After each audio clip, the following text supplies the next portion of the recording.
What's up, YouTube? This is Magician's Vengeance here, and today I have an Exodia deck profile, as you already know from the title. I have taken this deck to, well, not this full deck, not this particular deck. This is an edited version because I still don't have all, I don't have all the cards I did. But this is I've taken this more or less this deck to the tournament and did rather well in it. So yeah, I could tell you all the cards that I'm missing. Well, most of the cards that I'm missing.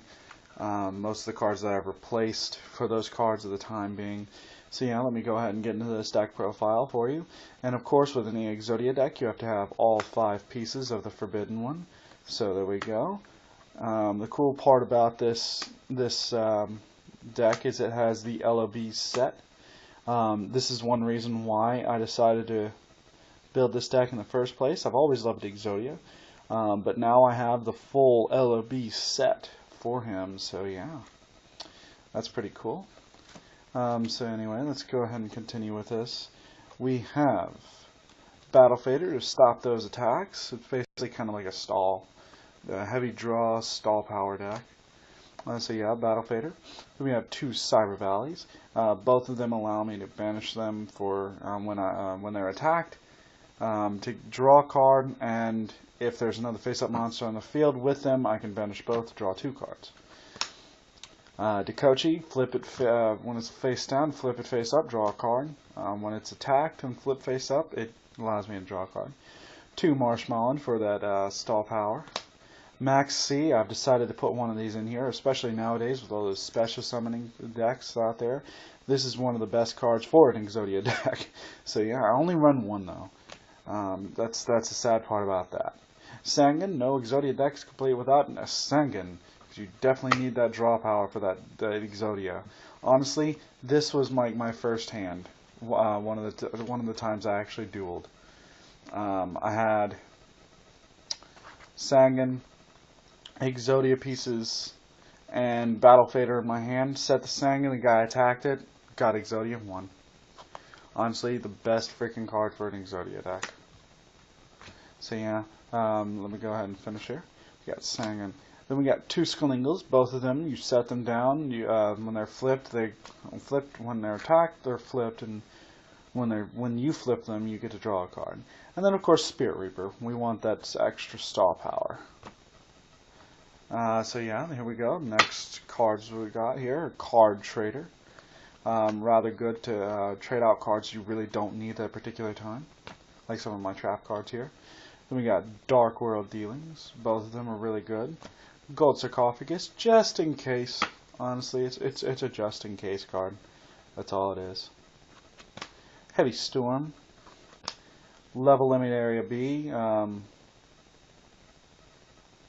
Stall power, honestly. Just more stall. Lightning Vortex. Magical Mallet. Basically a card trader, but better, honestly. Monster Reborn.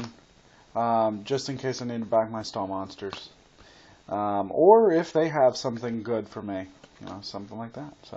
So, Mystical Space Typhoon. We run 3 copies of One Day apiece. We run 2 copies of Pot of Duality. We run a Swords of Revealing Light.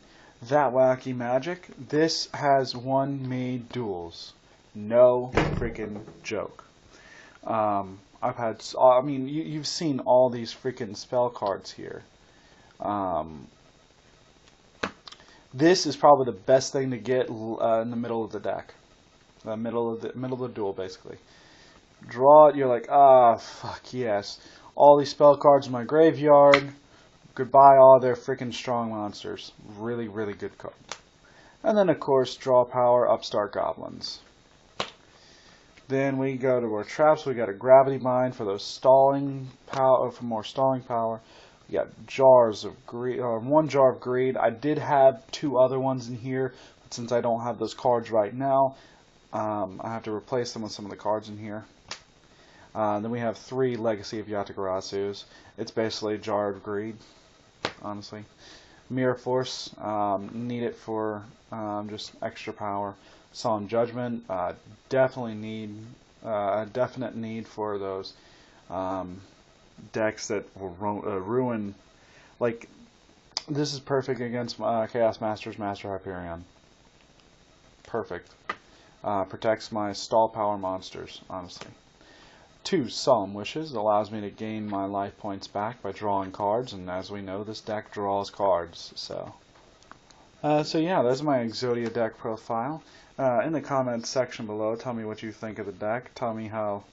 Tell me what you think you might change with the deck. Tell me what. Tell me what you would do differently. Tell me what you wouldn't do. Tell me what you think is freaking awesome about the deck, I guess. So yeah, please comment, please rate, please subscribe, and thanks for watching, YouTube.